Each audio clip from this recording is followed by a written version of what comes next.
اس تکلیف کو دھیان میں رکھتے ہوئے انہوں نے یہ بھی ساتھ میں کہا، اسی آیت میں آتا ہے، الگ جملہ نہیں ہے، اپنی پوری ایک بات کو مکمل کرتے ہوئے قال یا ابت افعل ما تؤمر ستجدنی انشاءاللہ من الصابرین، کہ آپ جب یہ کر رہے ہوں گے، یہ چیز اتنی آسان تو نہیں ہے، لیکن انشاءاللہ اگر اللہ نے چاہا تو آپ مجھے صبر کرنے والوں میں پائیں گے۔ اس کے بعد پھر جب بیٹے نے یہ جواب دے دیا تو اب وہ بات کس طریقے سے اماں ہاجرہ سے کہتے، تو انہوں نے یہ جملہ کہا کہ بچے کو آپ تیار کریں، مجھے اپنے ایک دوست کی دعوت میں اسے لے جانا ہے۔ یہ نہیں بتایا کہ باپ بیٹے کہاں کس کام سے جا رہے ہیں، تو انہوں نے تیار کر دیا، حضرت اسماعیل علیہ السلام کو تیار کر دیا، یہ لوگ چلے گئے۔ جب وہ اس مقام پہ پہنچے، جب آپ انشاءاللہ تعالی اللہ تبارک و تعالیٰ آپ سب کو حج اور عمرے کی توفیق نصیب فرمائے، موقع نصیب فرمائے۔ منی کی وادیوں سے پہلے ایک پہاڑی پڑتی ہے جہاں پہ ایک مقام ہے، آج ایک پتھر ہے نشاندہی کے طور پہ، جسے مقام اسماعیل کہا جاتا ہے۔ اس پہاڑ کے اوپر ایک کالا نشان بنا ہوا ہے پتھر پہ، تو یہ وہ جگہ ہے جب وہاں دونوں باپ بیٹے پہنچ گئے اور انہوں نے ارادہ کر لیا کہ ہاں ہمیں اس کام کو کرنا ہے۔ ساتھ میں چھری بھی وہ لے کے گئے تھے، رسی بھی لے کے گئے تھے۔ تو جب اسماعیل علیہ السلام تیار ہو گئے اور دونوں باپ بیٹے اس چیز پہ راضی ہو گئے۔ اب آپ ایک چیز سمجھیے گا، اسلام لفظ بنا ہے اسلم سے۔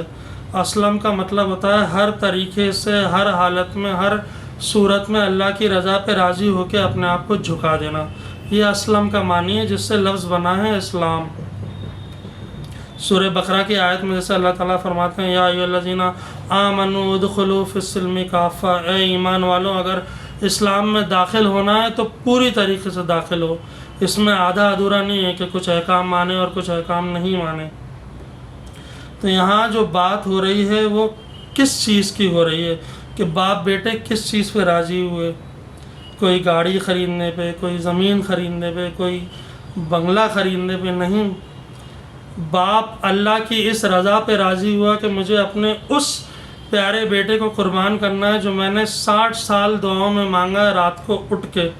اور 13 سال کا ایک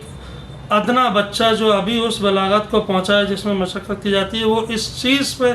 راضی ہوا کہ باپ مجھے اللہ کے حکم سے ذبح کرنے جا رہا ہے۔ گویا کہ اس کو ایک طریقے سے قتل بھی کہہ سکتے ہیں، ختم کرنا بھی کہہ سکتے ہیں،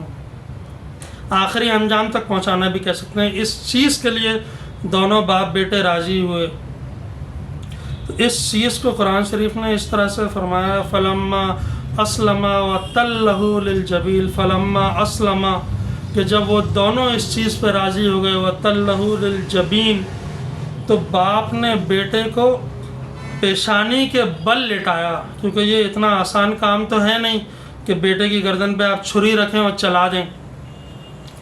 تو اس پہ ہمارے جو مفسرین اکرام ہیں انہوں نے 2 باتیں لکھی ہیں۔ پہلے اس کو اس طریقے سے کہا جا سکتا ہے للجبین کے معنی میں فلما اسلم وتلہ للجبین، جب لفظ تلہ کا دخل آتا ہے تو تل زمین کو کہتے ہیں، تو اب جبین کے معنی 2 معنی میں نکلتے ہیں۔ ایک معنی میں اس طریقے سے نکلتا ہے کہ اس حالت سجدہ میں لٹایا کہ انسان کا ماتھا جو ہے وہ پیشانی پہ ہو، پیٹ کے بل، اور ایک اس طریقے سے ہوتا ہے کہ انسان پیٹھ کے بل لیٹے اور گردن کو سیدھی کر دے، جیسے ہم جانوروں کو لٹاتے ہیں ذبح کرتے وقت تاکہ گردن کھل جائے اور رگیں تن جائیں، قربانی میں آسانی ہو۔ لیکن کیونکہ اسماعیل علیہ السلام کو لڑاتے وقت ابراہیم علیہ السلام نے پٹی آنکھوں پہ باندھ لی تھی کہ مجھے وہ منظر نقش نہ ہو، تو اس پہ مفسرین نے یہ قول نکالا ہے کہ بیٹے کو جو ہے وہ بس سجدہ حالت میں پیٹ کے بل سجدہ رخ زمین کی طرف لٹایا گیا تھا، سر ان کا جو ہے ماتھا زمین پہ تھا، تلہ للجبین۔ تو جب انہوں نے ایسا کیا تو اللہ تبارک و تعالیٰ کا نام لے کر کے چھری کو پیرنا چاہا، چھری چلی نہیں۔